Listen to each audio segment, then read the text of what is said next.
as far as the stimulus package goes, I understand trying to get some assistance for people through no fault of their own that can't get to work. You've shut down a restaurant, which I don't agree with. If you don't want to be at a restaurant, don't go to a restaurant. Or how about we strongly encourage the people that are in the highest risk? Or how about we say that instead of the occupancy for any particular restaurant is 100, let's make it 10. Now you'd say, well, that's still the people that are there working. It is. But if we're really concerned about contamination or being contagious, yet we will go and order pickup from the food itself, takeout delivery, do we know if these people are not contagious? Supposedly, the fear is this virus lives on surfaces for, I've heard, up to 20 days now. Whatever the case might be, most of the information suggests that the vast majority of our population will have flu-like symptoms. Then our immune system creates the antibody and we're going to be okay.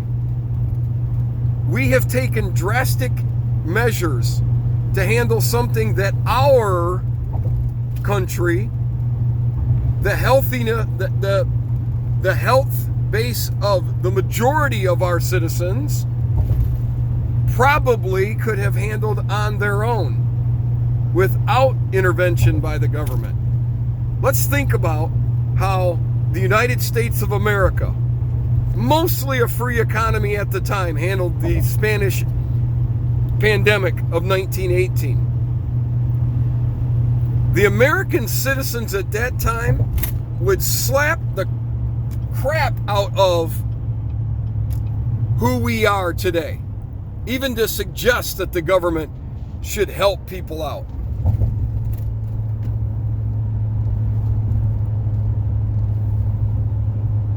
I will say they would have asked the question, where in the Constitution does it say that the federal government can give individuals and companies money because they did not save for a rainy day?